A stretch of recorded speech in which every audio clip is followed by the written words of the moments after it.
nó hôn chia tổ trung nó ta tin nè có cụ giờ nghe gì có cùng giờ con nhưng kết tổ trung tin nèวันนอชิลูเขาชิเกตูปืออีกูรอลูตุนดาลูตุยาวโอลุเนยกาเสียลู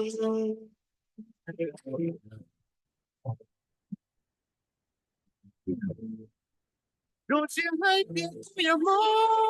งตายพอเราจวนเรากูที่จออือเจตามอเราทุกเดินยอทุกด้านก็อยากว่ากูคงหมดรอ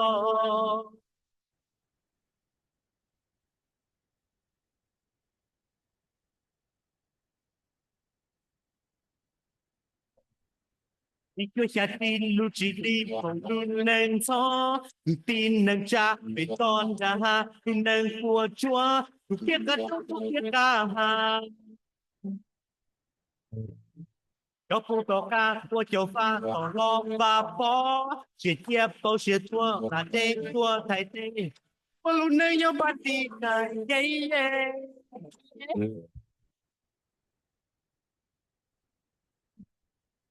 rồi xin hãy tiếng vì amor tai ôi đâu chúa lòng của chị cho từ trên tam hoa là khu trên nhỏ suốt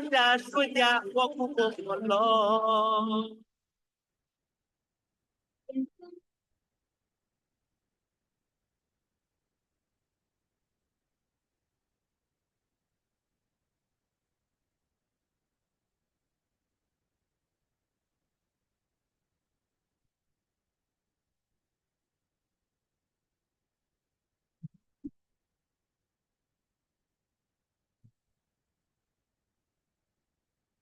ไปหมู่ยอโครงการดู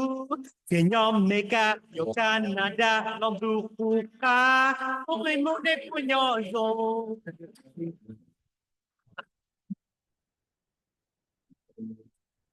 ดูเสียงให้เดียกุยมตาย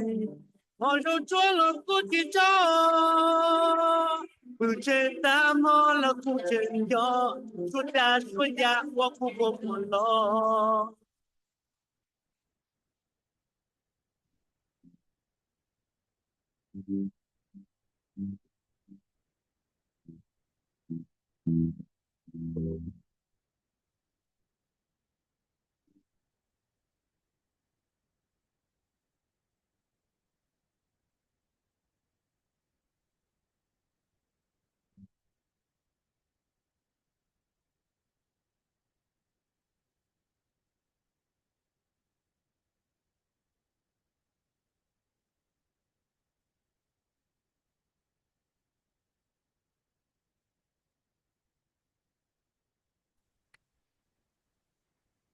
nhớ rong roi chủ này chỉ cái tên cha trong họ thì chủ nhà tàu vào tàu chơi nu nói lu Bailey tí năng gọi xa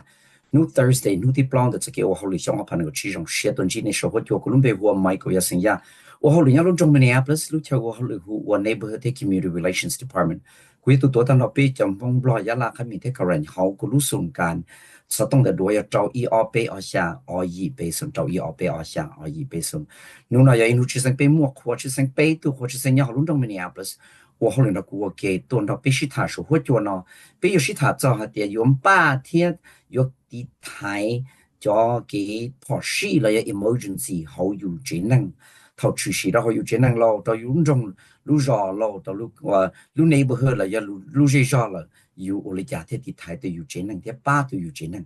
也个被都或者生要一度要好的 emergency management 要 LaVina，到ที่อ๋อ要好 Minneapolis 路。ว่าส่วนการตัวเราเต่าคือว่า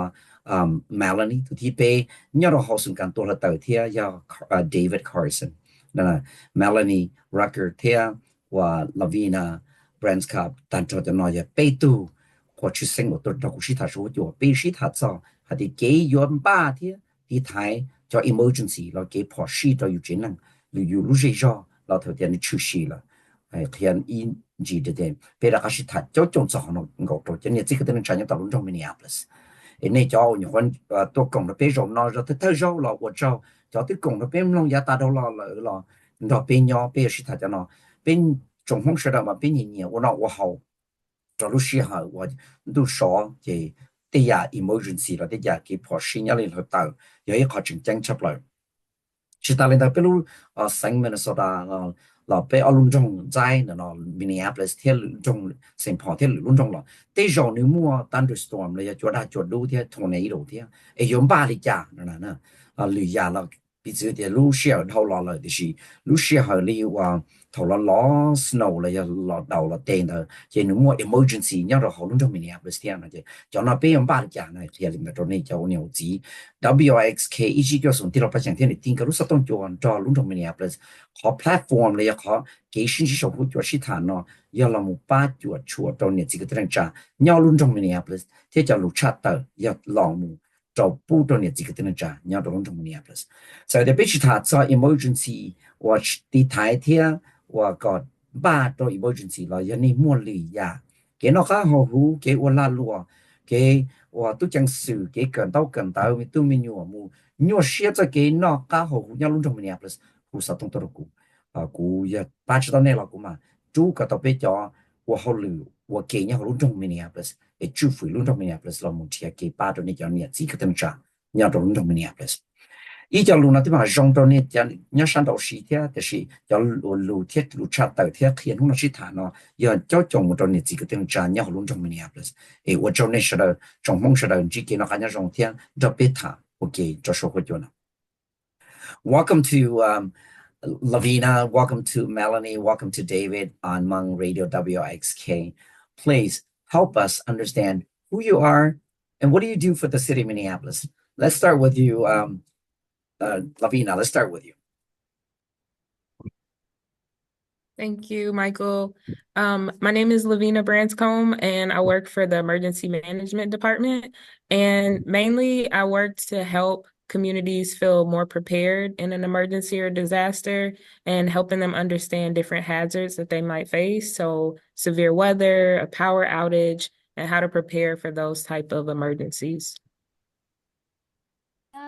我照天咪個得冇只講，但係嗰邊話 LaVina Branscomb 天，佢有對冇巴住天，冇巴電你係啊，巴啲啦咩俾成冇巴咗頭冇幾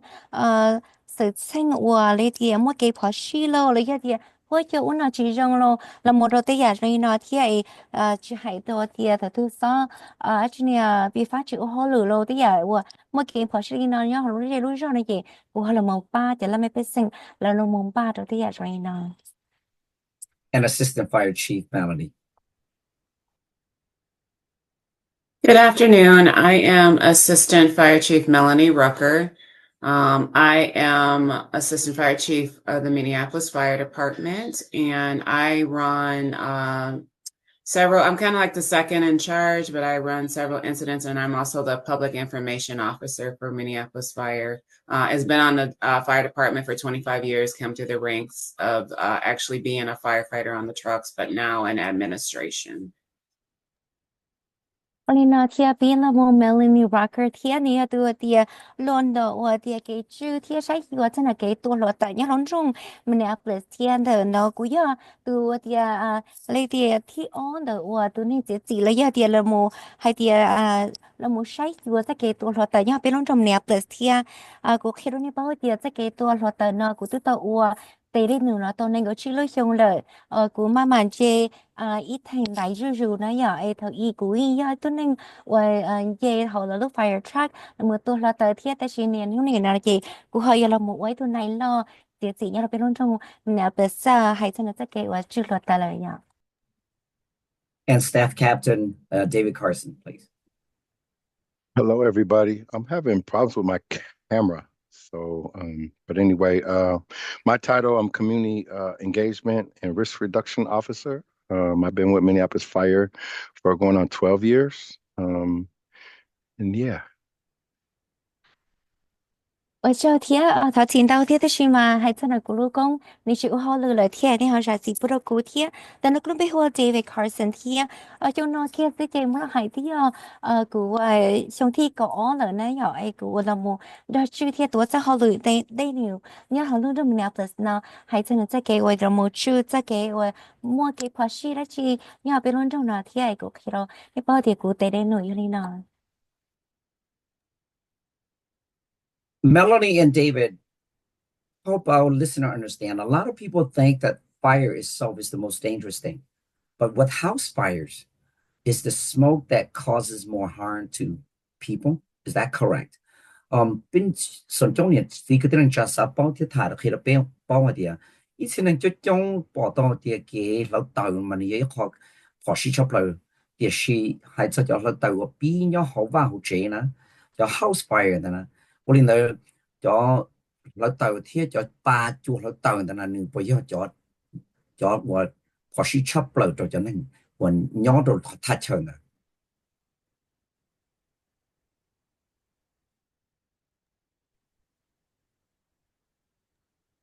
Either one with you will be fine, either Melanie or David. Yes, Michael, you are correct. Most fires, most house fire deaths are not regarding the actual fire, but a lot of people die from smoke inhalation. In a fire makes dangerous chemicals that are within the smoke. And also the smoke and those chemicals, which is like carbon monoxide, displaces the oxygen in your lungs. So the smoke and it takes away the oxygen from your lungs, and most people cannot breathe, and it'll block their lungs and their airway. So that's usually what will happen. A person will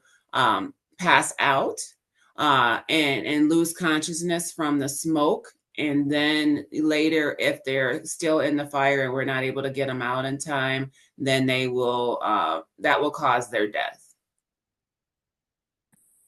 Nhớ cái mà Michael có hay do cơn gờ li hay xin nó còn nó cũng khi cho các bao tiền hay xin nó tiền vắt chơi cú nhia nó này nhở vắt chơi cú nhia nó này cú chơi họ kể bỏ xí thiệt để xí giờ qua rồi tôi nên từ ta lúc nên ta xí mà yên do lò nó qua giờ ba là giờ giờ ba vắt chơi cú nhia nó ấy thôi lòng cú giờ ba đó nãy giờ chịu rồi tôi nên được giờ chị tao thì ô ba chị tao thì họ tao lúc này ta xí thiệt tiệt rồi nó giờ khi cho nên bảo thì thầu á chơi cú nhia là và thầu ấy tôi nên tôi nhớ hậu ấy nương cú cho ba và cú nhia là cho họ nương luôn luôn đó chị là thiên này chị ý vì hai tiền luật tờ kia nó mà luật tờ nó đi tới chia họ kịp họ bỏ xí mà giờ họ qua luật tờ cú nhia cho tê lấy hai chemical lô tê không và lấy hai tiền mua phanh nhà lô tê rồi nó là chị thầu lỡ cú cho tê rồi nó chị nếu họ là một rồi cho ba đỡ nó chỉ dùng rồi luôn luôn đó chị thầu dù qua ba em cụ cho ba và trong ba đi nó tôi đâu dù nãy giờ chị dù tôi là một cụ tôi cho ba nó thiết là thiết tôi hay tiệt cho hối chua nó lấy cho ba con cụ nó lấy thiết mua khó về mà nạc sấy thôi nếu mua khó về mà nạc sấy nó ở con cụ một cho có luôn dư rồi chị cụ ở cho có luôn dư nó cụ chỉ tôi cho ba và dùng cho có thế nãy giờ chị còn nó cụ ở tôi nên được lấy hay nữa nữa họ chỉ lấy nữa họ chỉ lấy thật sự pass out nè nãy giờ pass out nó cũng chỉ nhà cái tiền chạy tới giờ đấy thì mà ở chỉ được ở tuần này nữa pass out là nãy giờ chị cứ ở đâu này cứ bỏ tay tiền thằng trong này nó là nó chị cứ ở tuần này nữa nó chỉ nhà cái là lo ya tôi ít chi tiền trong này nó nãy giờ chị thằng nó ở đây nó lại chị giờ thì thằng đó biết họ chỉ tao chắc tuần này nó tạo họ lúc đó nó chị là cái chị thằng đó chị cứ giờ họ mua cái bảo sĩ ở đâu tuần này nữa họ tao tao lúc này ta share tiền là nãy giờ. And David, last year, February of last year, a house fire killed 4 little children in one of the Hmong families. It was devastating to our entire community and all of our community. What can people do to protect themselves and their family from fires? David, trái nó lu ở lì là ilu chỉ cũng nhẹ cho nên cô bị xếp bao từ nhiều hậu bị chuyện này mong chỉ giờ thì xếp được chút này nên thế Stalin đó u linh đó này cho fire là cho nó tạo cú hỗ vào chuyện chỉ cũng nhẹ là này 你这个等于家用把了家天地抬到了就老一天了就咪都咪牛天了真能诶搞去操作就得忙咯，个他们知道为啥。Yeah, Michael, that was such a tragedy. We suggested you have working smoke alarms and carbon monoxide detectors. Fires can happen quickly, and the sooner you're alerted to the smoke, which will be a smoke alarm, the sooner somebody can get out. Oh, and also, when I say working, that means one that's being checked often, at least monthly, and making sure they're up to date. And then having a fire escape plan is definitely highly suggested, and that means having two ways to get out of the home or the apartment, whether it be by window or front door. But definitely having working smoke alarms, and having a carbon monoxide alarm. 我哩那天要跟买个你一只给都写跟个以后，那天还是那只给我爸呢都看过呢，投资么给事情呢那就是你要靠真经行，靠真经出来要你么路猪，我投发这猪了就得好姑娘了一个人着，了么着一路电得叫carbon monoxide，你好ว่า这天的呀人呢你要靠用。thầu ở lúc trước nên trọ là ở thầu mà chế cũng như là thế nhà rồi nói lúc trước nên trọ chị yo ở đâu luôn lên rồi từ lớn ba tàu thia kia tàu tự xài thia ấy còn nó có giờ có chuyện chính thia tuần gì thia là một trò biết là một shit hạt ra khỏi thia giờ chứ nói thầu có bao nhiêu là chế cái chữ tàu qua giờ chứ nó sẽ số lúc lì thia còn nữa yo chữ tàu họ lử thế rồi nó là một trò hay thia là một shit hạt ra nó chế năng có số lượng từ bao hay thia thầu 我么事情，你那那去洗，然后就有了完了之了，从那次都不包的，有了家等待那了一点，路好偏了一点，你有知道点到路好偏去着的，头都么就是事情呢，都去洗好那路完了之，那有了家了那样，第二rồi nó chỉ hay chắc hả thì thật chế cũng nhớ là do tờ nó lúc ở trong nó có trai lâu là do tờ đi cha nên là thì rồi nó do có chuyện tình. David, just a follow-up question to you. Many low-income families don't speak the language and they don't report it to the landlord, or if they're a homeowner and they may not have they're low income and they may not have the fund to purchase or to keep their smoke alarm and carbon monoxide detectors. Does the city of Minneapolis provide any free carbon monoxide detectors and smoke alarms that people can take advantage of and come and pick one or two up for their family? 还做cho những cái tên là cho nhẹ là sẽ thì là sau chuyện nhau là ý à đi mà cho họ đi cho chủ chế là ý à thì là họ chỉ muốn nhiều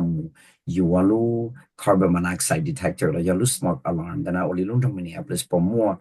cho lỡ tôi muốn ý lu tôi cho là xí đó là lu vào lu chế thì Thank you for that. Yeah, Minneapolis Fire collaborates with Kitty, which is a smoke alarm company, and they donate so much per year. We do have some on hand. I'm not going to say they're at all the fire stations, but if you ask, we definitely can help out with that. We usually have more smoke alarms than we do carbon monoxide alarms. And then it's kind of like first come, first serve. But yeah, definitely, it's important to have a smoke alarm on each and every floor. And outside the bedroom window, bedroom, and at least carbon monoxide is good as well. But we usually like to say like by the laundry room or by the hot water heater, but definitely outside the rooms as well. 我哩那天开这个买个还是那可能比我一样吧，这天的时候还这个包一点，可能那个我们当都个好我了有么的时候要去开出来出来错路天那那一个开这个包里的那天还是那天bây giờ chứ nó bị mua thiên hay是那我cho tiền tiền smoke alarm nó là bị cũng mua là một rồi là cho tiền để cho ban cái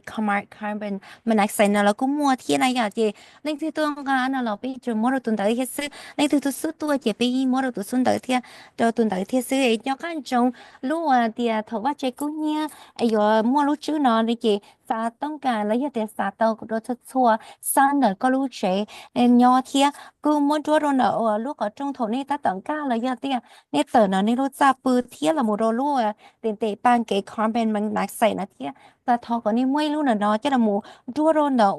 không phải cho quanh chờ lộ lấy giờ thì nên lúc ấy cho cháu đây nhau nên lúc ba lúc chế thì tê chờ nó cứ giờ tê chờ rồng mà nên là muốn đua đó nhớ là hậu thì Melanie and David, what are the most common causes of house fire? David, Melanie, thế David, cho 我出事，当晚诶，我到我头到到路话路这股年呀那去，他开了你这个灯着别讲了，我人说会就那么。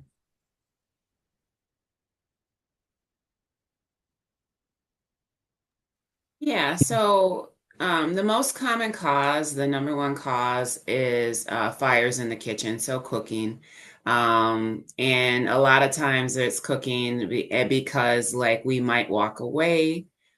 from what we're cooking on the stove. Like my family, they like to fry chicken and then or there's things that you like to fry, like and the grease fire and the grease gets hot and a lot of times grease fires and people really don't kind of know how to put out grease fires and they panic. And the grease fires can grow pretty quickly. And then the second cause of the fires is like space heaters. So like in the wintertime, because Minnesota's cold, we use space heaters and heating things to heat our homes. And again, those might be near things that are flammable, like blankets and rooms or clothes. And then the third clause is smoking fires from smoking cigarettes or smoking in the home and, maybe falling asleep or not paying attention and cigarettes fall into your sofas or floors. Olina nó thì hay cho nó còn nó cũ khi đó này bao thì tới giờ đồ và chế cũng nhia mà họ thì ý chấp lời mấy giờ cái nó cái hậu thời dụ nó hậu nhớ họ lúc cái chuyện nó tao coi chưa đâu thế thời dụ rồi món nó dụ chỉ nhắc cá tua coi chưa lo rồi giờ thì dụ chuyện kỹ u kỹ nó lo rồi giờ thì dụ hạt thì chỉ nhắc cá sai lo thế giờ rồi nó chỉ cứ đồ thì và chế cũng nhia là nó còn nó thì cứ chuyện nên kia mà bây giờ kỹ con thì cái lo kỹ bây giờ rồi nó thiên là nó chỉ cho tơ tua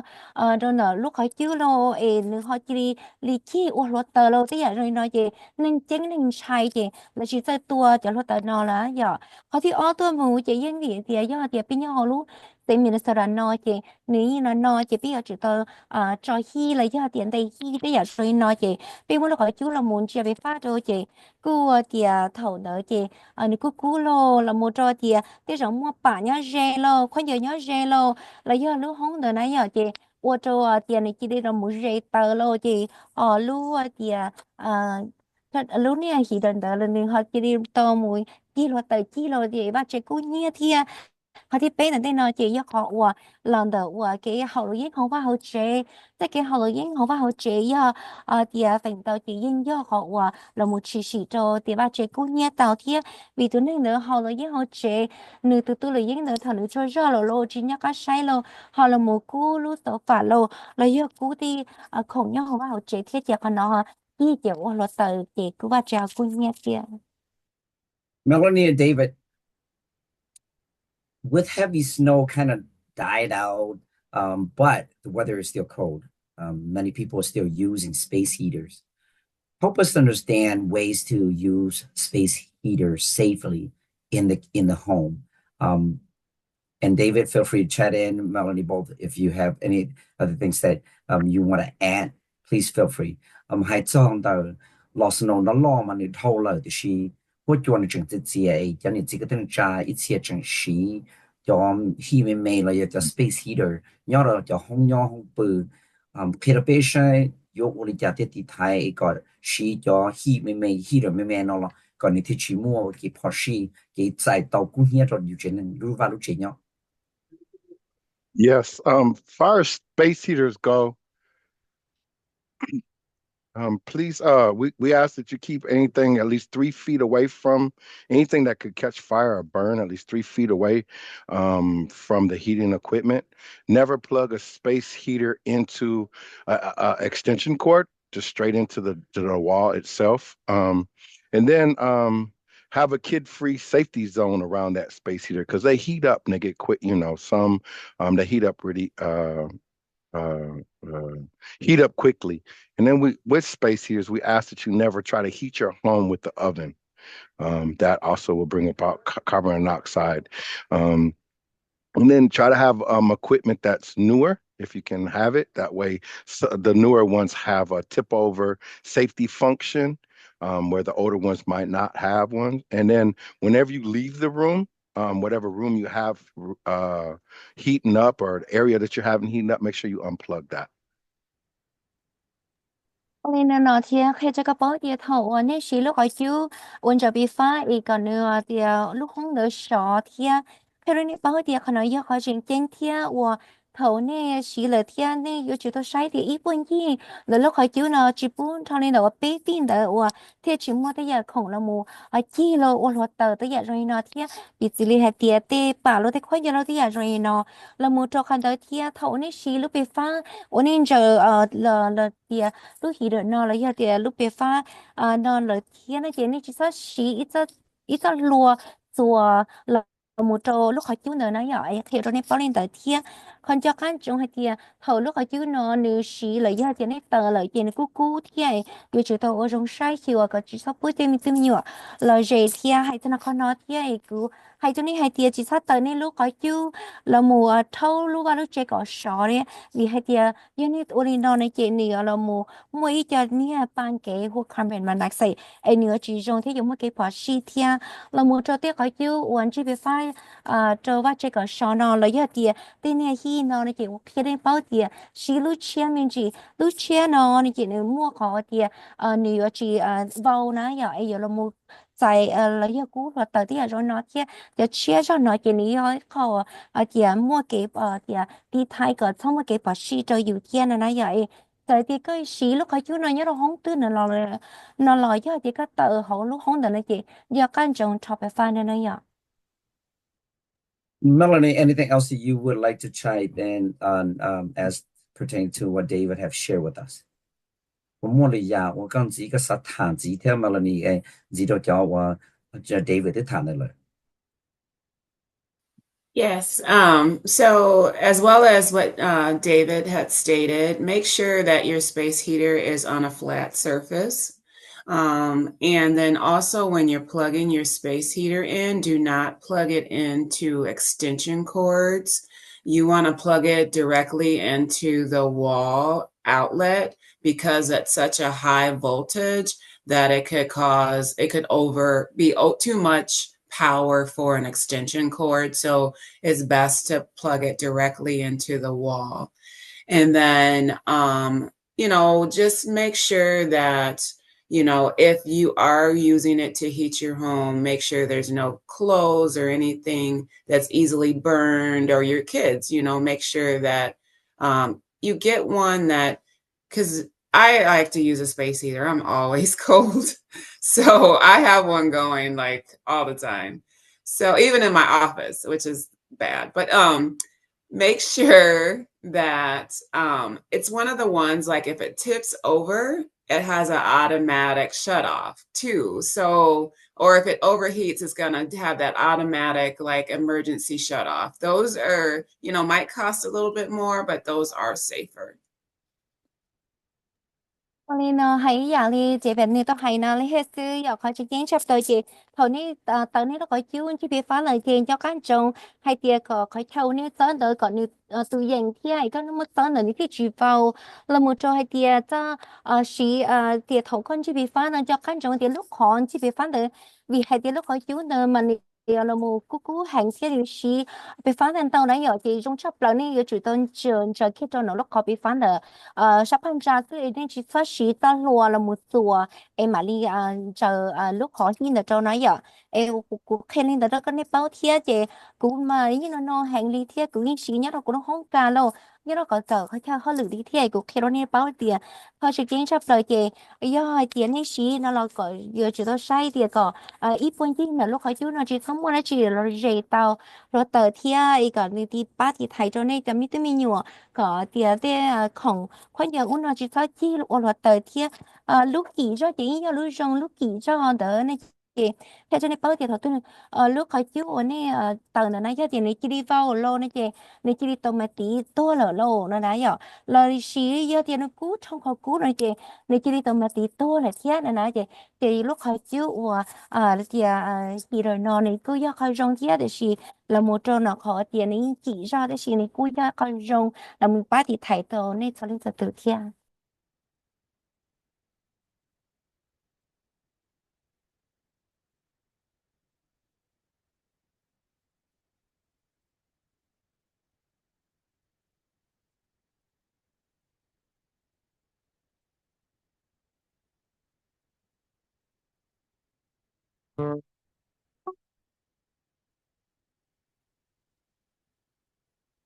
And also, I wanted to add, while we're waiting on Michael, that, when Captain David had stated about having a plan to get out the house, having an exit plan. Make sure that your kids know that plan, not just the adults, but the children. And then that plan should include if you have to leave the home quickly, if there's a fire, don't take anything, don't take any toys. Just exit the home. And then also when you leave the house, if you get separated and you don't leave together, have them know where to meet you. Is it the tree in front of the house? Is it in your next door neighbor's yard?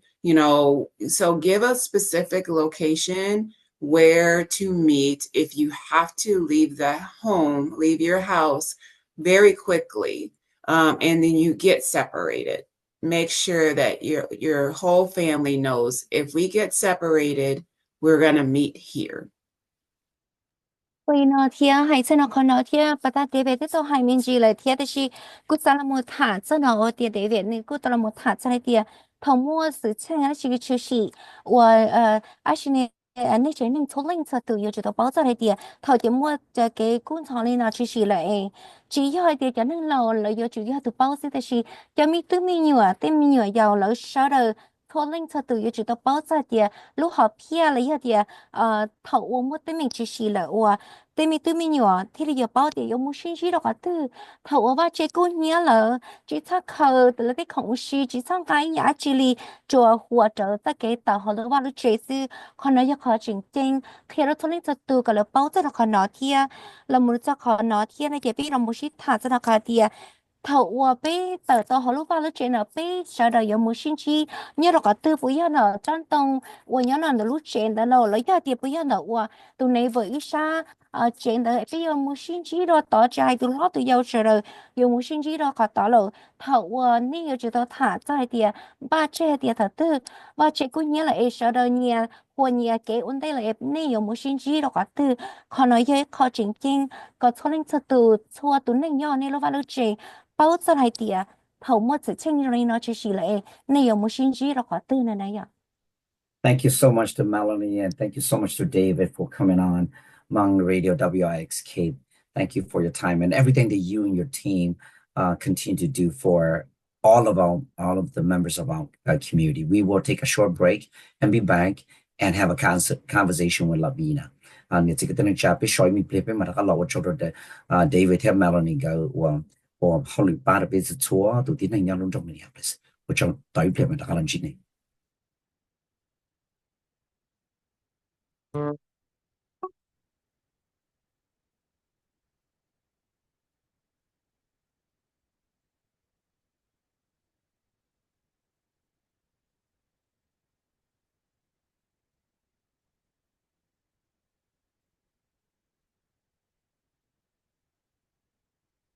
Trên gió gió lu chê mong nhớ sâu tròn lu chê so xiêu bom long nhớ lúa hà rô bỏ giờ lâu lâu râu chân đơn đủ chủ nghĩa sợ 我trái头知道干。三座马家我容些我落，只要懂得我要做年主，给我心冷点的记录送的，三座马我都不有点我有点不懂，不得着那么不这我能懂，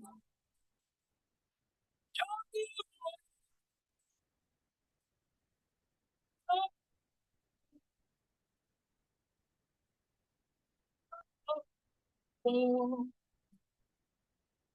这我能。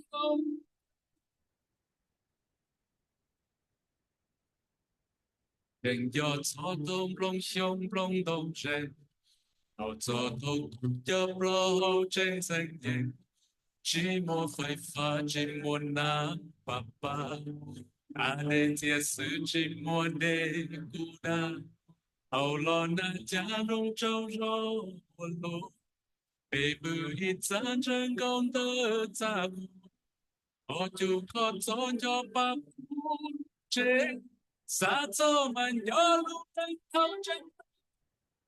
有点莫意，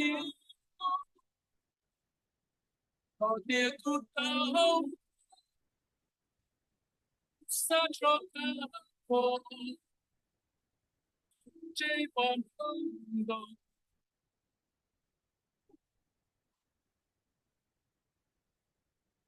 有点孤岛，撒手的我，这帮朋友，don't see。nhớ rằng cái tên cha bây giờ có sĩ谈到 David 天 Melanie 个nhớ到好路数干多了到伦敦 Minneapolis bây giờ sĩ谈只当地人们找到 LaVina 要nhớ到好 emergency management 好伦敦 Minneapolis 天被除因扎被做因扎了呀，但你莫拉去你啥糊的过了，到时懂得都要找一二被按下而已，被送找一二被按下而已，被送好 program 要过伦敦 Minneapolis。Lavina emergency management. It's help us understand that. How should people prepare for emergency? Can you help us? 还做 emergency management Lavina. khi ra bên này chỉ có tên trả sẽ, này chỉ có tên trả用8天，要的台里家诶，如果用我摸给跑事了要 emergency 呢，有我的家。Yeah, so again, I work as the communication and outreach coordinator for emergency management. And so a lot of the work that I do is providing education to people about how to best prepare for emergencies. And so the main thing is understanding the hazards that we face in Minnesota, which include extreme cold, power outages. We also experience tornadoes, which sometimes get categorized as high winds, but we do get tornadoes. And so understanding that those hazards are going to affect you and how can you best prepare in order to have what you need on hand if you go through some type of experience that causes you to lose power, or if you're out during severe weather, or if you have a power outage. And so the most important thing is to make a plan and understanding that everyone in your household needs to know what that plan is. So if there is severe weather and, for example, if there's a severe thunderstorm and your power goes out, what do you do in that situation? And do you have flashlights? Do your kids know where those things are? Do they know where the batteries are? If they're home alone and that happens, what is the plan to communicate with the parents in the household? Or if you have someone who's a senior and they have to have medical supplies, for example, like oxygen that you need to make sure plugs into an outlet and you don't have that type of power, what is your backup plan for that? So just making sure that people communicate that plan in their household and they actually have one. Lina thia kha chi king chap ta chân là cái ba ya đi thay thầu mua cho cái phó sĩ Lina chi sĩ thia nó cũng khi đó các bao thì cũng vậy cái nên ngủ là một ba chuyện giao chỉ lừa thia ba cho nhiệt gì bây giờ sợ đời gọi là bao này à bao giờ lại thì thầu mua thì sự sinh Lina chi sĩ lại yếu đi cha cũng cũng vậy cái nên ngủ là một chỗ kia ba cho thì thầu lúc chơi thầu nó hayเลยnè bây giờ ba đã chi thì là một ba tàu thì thay đâu cho nhiệt gì bây giờ cho nên sự thia là một trò rồi hay tiệt thầu nó mua thằng này rồi nha bên luôn trong là giờ tiền nha họ bên luôn xây nó là giờ tiền là họ tiệt khoét chùa khoét chùa lõ hình là giờ tiệt rồi nó là tiệt thằng này rồi tiệt là một người đấy bây giờ ba đã chỉ để tệ kia thì giờ coi giờ ba tờ bên coi chừng chính sắp tới giờ thì rồi này sau đó cái này ba ta tao hay tiệt mua lúc học kia là giờ tiền này mua kho lẹn ba chơi lại tiệt thầu mua cho sự tranh là chỉ xí na ấy này số linh cho tụi nhá họ lưu ba lưu chế lưu giờ bao tao hay tiệt thầu cho tên mình là chỉ xí là chế là yêu lý trả thì có rong thế nào đấy nhỏ chị còn nó cũng khi nó có bao tiệt vì thế tiệt thầu tiệt là mua tiệt thunderstorm là sao là chùa ấy trong đường là thiên là này bây giờ lý trả thầu mua thunderstorm tiệt rồi nó là phơi phát tua ta là nèแล้วนี่เป็นมือรู้ตั้งดีเนี่ยละเตนี่เป็นเป้าที่จะจะตั้งเนี่ยก็ตื้อแล้วมือจะที่อยากเรียนนอที่อยากถอมัวที่อยากที่mình chỉ xử lý nó là cho nênจะตัวเป้าที่อยู่ดีจ้านะมัวปิดสิเลยที่อยากที่มัวตัวนั่งเราโอ้ยที่หนึ่งมัวมัวเนี่ยเขาว่าเขาเจออุนิชิลูoxygen tank วัวป้าหนึ่งว่าป้าอยู่จุดโตชีไปฟ้านจอดไปฟ้านนี่ที่ว่าเขาหรือวันนี้นอนเนี่ยเขาว่าไปฟ้าตัวตาเลยนะในลูกหอบเที่ยวเลยเดียนี่ตึ้งบ้านตัวเช่วิจารเลยเดีย ใช่เป็นมวยขอ battery up back up เลยระยะอีลูจะตั้ง back up ไอ้ท็อปไปฟ้าตัวต้าเลยนี่อยู่บริจาคเนี่ยนะที่อยากจะเรียนนอนนี่อ่ะเดี๋ยวถ้าก็จั่วว่าอยู่ป้าตัวจะทุเรศจะตู่เป้าจะไรเดี๋ยวถงว่าที่mình chỉ đi nói làนี่อยู่ป้าตัวบริจาคนั่นเอง So LaVina, thank you for that. Where and are there resources to assist family after a disaster or an emergency? Are there specific places do we have bilingual staff who speak Hmong as well? If there are resources available, 我哋讀係啲乜啲嘢處是破事行李做得就都快發多大啲啦，我哋幾把做呢？然後攏從 Minneapolis 幫mua thiên，幫mua cho nên 我然後就幾把做好誒，họ hải tàu lục mông thiên，có phía được biết cho nên chỉ cái tên là trả sổ của chúng nó thôi. Yeah, so after a major disaster and so many people are affected, a resource that's available to Minneapolis residents is through the American Red Cross. They do disaster relief and provide assistance to individuals who may have been impacted. And so that could mean being able to go to the Red Cross and receive services. If you need shelter, having those resources available is something that the Red Cross can offer as well. And then the other thing that is so important for on an individual household level is for people to have insurance. It is something that really comes in handy if you experience a disaster that impacts your household, whether you're a renter or if you're a homeowner. And when you have that insurance, what happens is, say if you live in an apartment building and unfortunately a pipe bursts and there's water that leaks down from upstairs to your downstairs unit. And this actually happened to one of my coworkers. And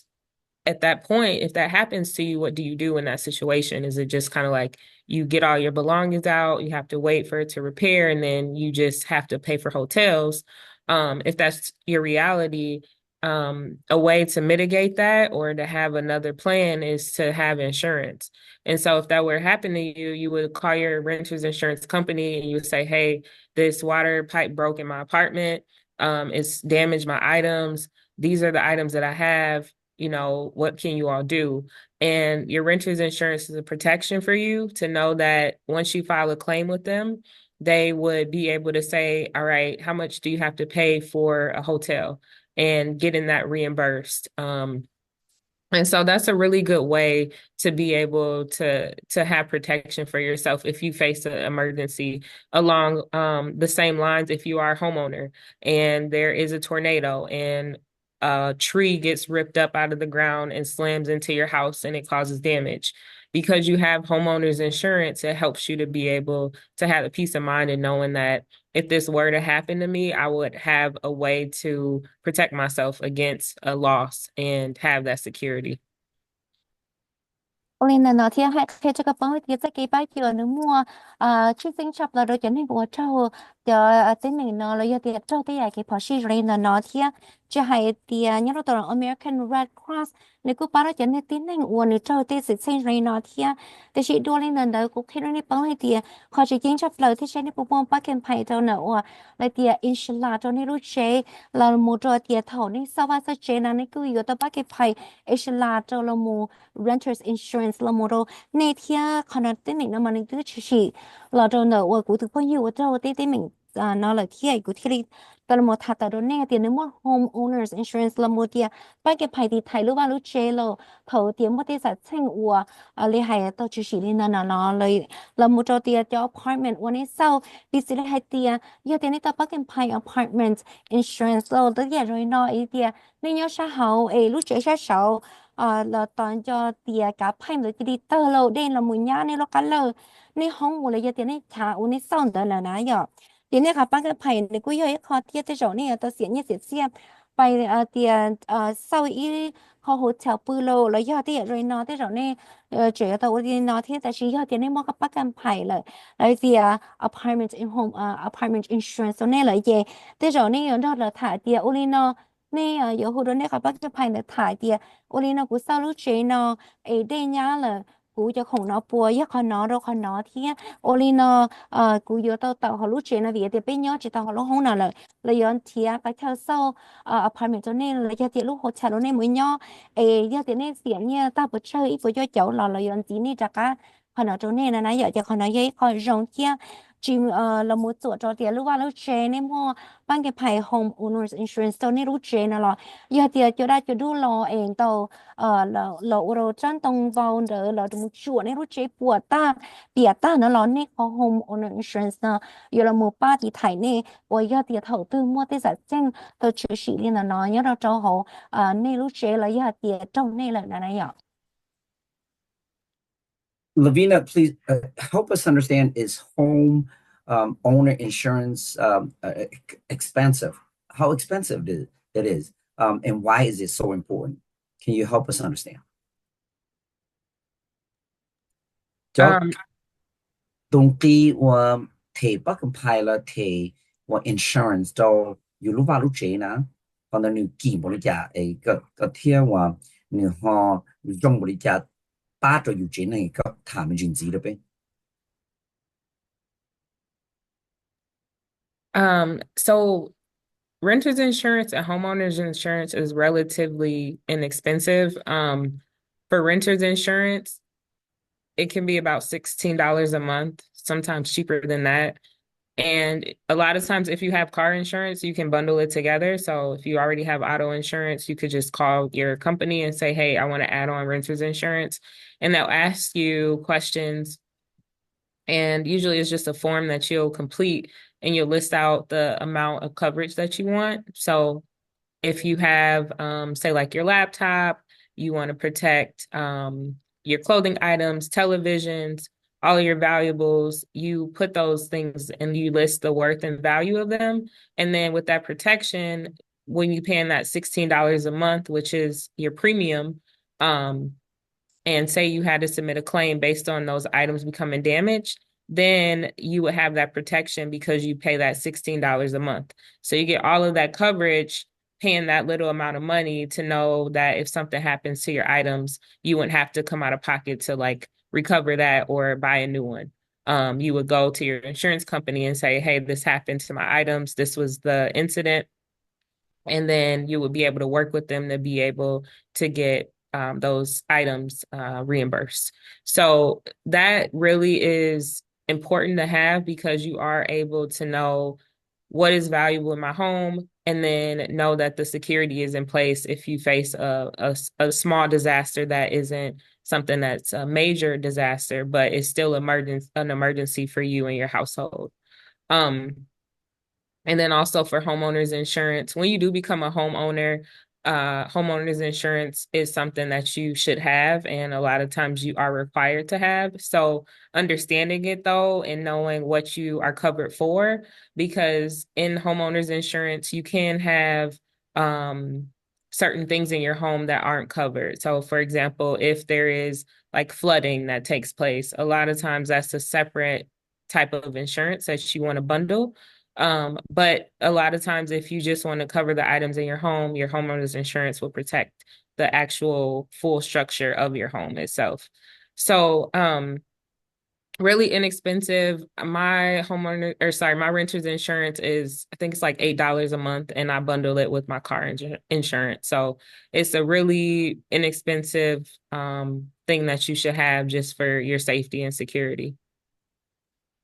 我哩呢，天还真的把件牌呢，你要靠前进行天，有个开到你包点，还真的我的把件牌的牌头呢要ตัวนึงเศร้าเจแล้วมือ要เดียนนี่ตัวนึงก็จื้อว่าจีเจแล้วมือตีไทยนี่แล้วว่าแล้วเจนี่กู要ของไอ้เพ่งยิงหันลีเทียใครโดนในเป้าลินเดอเอามือเราหายเดีย要ตัวนึงเศร้าว่าต้องเจแล้ว要把件牌cho tiền thở thứ mất cho sự sinh nó tôi chỉ xí này chị yo nhiều khi cái này có cho đồ lạ sư là giờ tiền có cho đồ lạ ít lúc lì sư là giờ tiền rồi cứ yo pin như chan tới thiên bị sự là hết tiền yo này tôi mua bắt kiếm phải cho nên lúc chơi là giờ tiền xí rồi nói này khi đó là bao tiền ôi cái này nào của xãต้องการbắt kiếm phải là một trò tiền thầu của là một sao vặt chơi ấy ở con nó mới cho là một xin gì ok nè nè tiền rồi cũng giờ tôi tung cái giả pin hình tiền nè nè giờ ấy cũng khi cho nên bao nhiêu tới thiên là một số tí rồi nó cái ba cái phải nó đi chuyển tranh mà lấy trả lên tao chơi này yok khi đó là bao tiền cũng giờ cũng bây giờ không nó trong cái này nó bị xử lý tiền giờ tiền nên mua lúc laptop là một trò tiền nên mua ai lúc computer rồi là lúc TV xong rồi chẳng cái nó trong này nó ôi nó tươi tiền mua tới tại mình á chỉ xì lỡ ê ôi rồi còn nó trong cái nó giờ tiền nó tươi bìa lỡ là giờ thì riêng thì mua tới sự sang nó tôi chỉ xì lỡ này chị ôi nó tan thôi khoảng cái nó giờ cho nên nó này phải học cái này nó chị là thế nhia là yang gì nhia chắc cái này thì này họ tàu cho xe tàu là tiền mua cho cái ba cái phải là một thì phải này lúc không qua không chế rồi là giờ tiền này lúc chế này sau rồi tiền này này nhỏ thì rồi nó cứ giờ khó chỉnh tiền tiền này nhỏ chịกูเคยรู้เนี่ยป้องไอเดียเขาเนาะกูย่อยๆคอว่าเท่านี้อยู่ว่าอยู่เจริญเนี่ยนึกก็ย่อยๆคอรองเทียมื่อเราหายละมูเนาะจีเกติไทยเนาะนึกเจอเกติไทยเทียที่ปั้นกับไผ่เนาะนี่เป็นเพลงยี่แห่งลีไอ้ยาเดียจะได้ไม่เนาะตัวชีเนาะเรากูจีเนี่ยเรามืออยู่ว่าเทียยาเดียเนี่ยจือว่าจีเจเนี่ยอยู่ว่าอยู่เจนี่อยู่รอยยี่เดียต้องการกับเนี่ยมืออยู่ว่าเขาปั้นกับไผ่แล้วมูเดียปอหือเนี่ยรู้ว่ารู้เจยาเดียมัวที่ตื่นเช้าเนาะจีสีเทียนะอยู่จีกูเคยรู้เนี่ยป้องไอเดียสลันตาหรือยิ่งมัวป้าเกมไผ่โจโลบาโลเจแต่ถึงมัวที่สุดเส้นแล้วตัวชิโดโลบาโลเจหายใจหนาวว่าเจญ่าเดญ่าว่าเจอุนอนมาเนื้อมัวนี้เขาป้าเกมไผ่แต่หาเลยเทียแต่ชีเคโรเนี่ยป้อเดียสลันตาหายใจหนาวเดี๋ยวไงบ้างไอเจทอยากของเนี่ยว่าเจน่ะจ้องไกดิจ่าเนี่ยอยู่จุดตัวจะหายเดียเนี่ยเด็กป้าเกมไผ่น่ะเนื้อมูจนน่ะเนี่ยโลบาโลเจน่ะทอยากนี่ยี่ห้อจ่าเดียเทียกันน่ะยี่ห้อจริงจริงเทียเดี๋ยวกูตัวเข่งเกี่ยขึ้นมาเกตรงนี้บากันไผ่จะกูเศร้าว่าจะเจนอย่างว่าอีโดไลลุลิซึ่งนั่นกูให้ตัวนี้ป้อนนี่เราเที่ยนี่เราหมดถาจะบากันไผ่ตอนนั้นเราใช้เที่ยเจเตียเกยป้าตอนนี้เที่ยอย่าง LaVina, thank you so much. Anything else that you would like to add that we have not touched on? Feel free to chime in. And your time is valuable, very, very much valuable for us. Anything else that you want to share in addition to what you have already shared with us? ผมว่าช่วยๆ呀，我刚我知道他的白天LaVina呀，ช่วย呀，那些 talk กับ的เป็นgì Just lastly, the biggest thing, make a preparedness kit, and to prevent fires, Chief Rucker, Captain Carson shared so much valuable information. To further protect yourself, get the coverage, get renter's insurance, make sure you have homeowner's insurance. 好，可能天个什么几天，还真的我考进警察，还真的我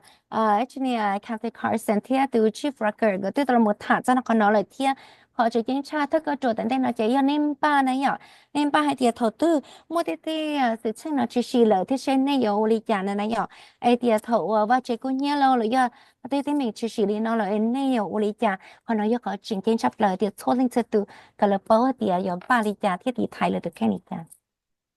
Thank you so much, LaVina, Emergency Management. Thank you so much for everything that you and your team does for the entire cities and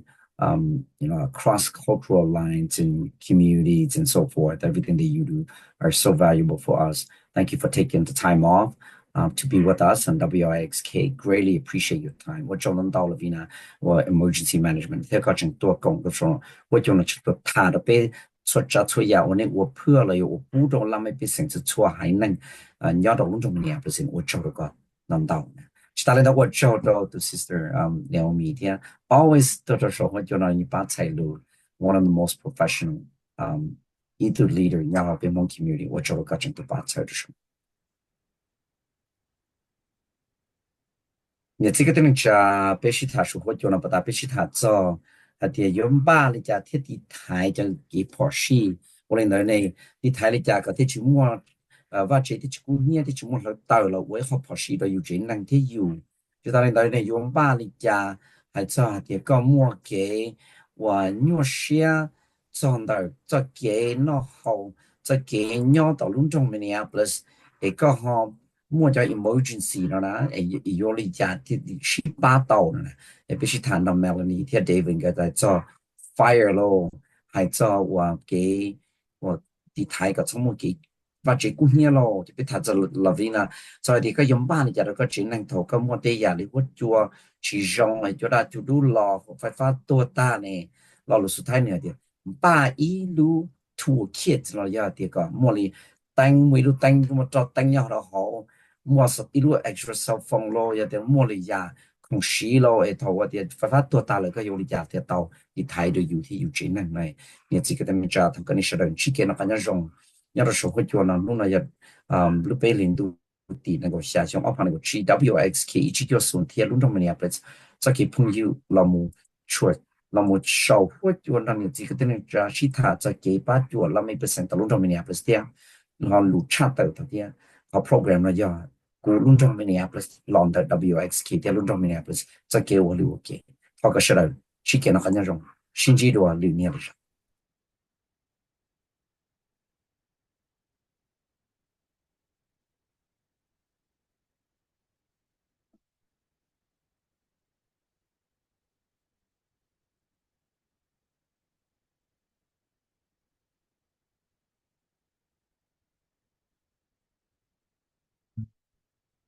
守护报告，多长的泡沫，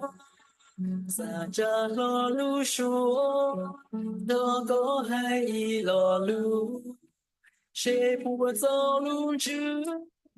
谁不我上路下，谁个突起三家，谁个突起三宝。Terpuji lalu, kalau kalian coba aku bersih, saatnya kau utuh, cinta yang silu, cinta sinia, cinta yang bahagia, lagi ya dulu kau. 就把那天当作笑，现在不有我老家，我还有海底捞，在高的金山楼，也是一个宝宝。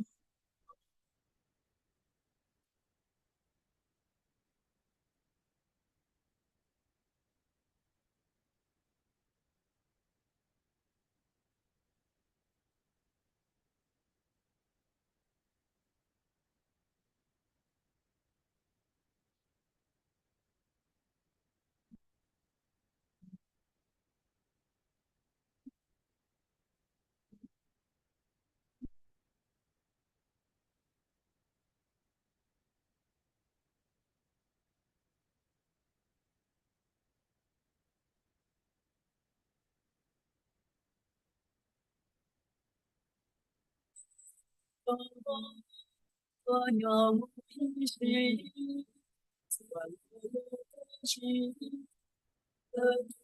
chế đầu có mà hai cho lúc đó tôi cho tôi lên cờ chia đầu đua sớm giây phút chúa đồ chơi có hai lo chẳng có từ chỉ xa nói xa hi có bỏ cụ chùa cờ chia đầu đua sớm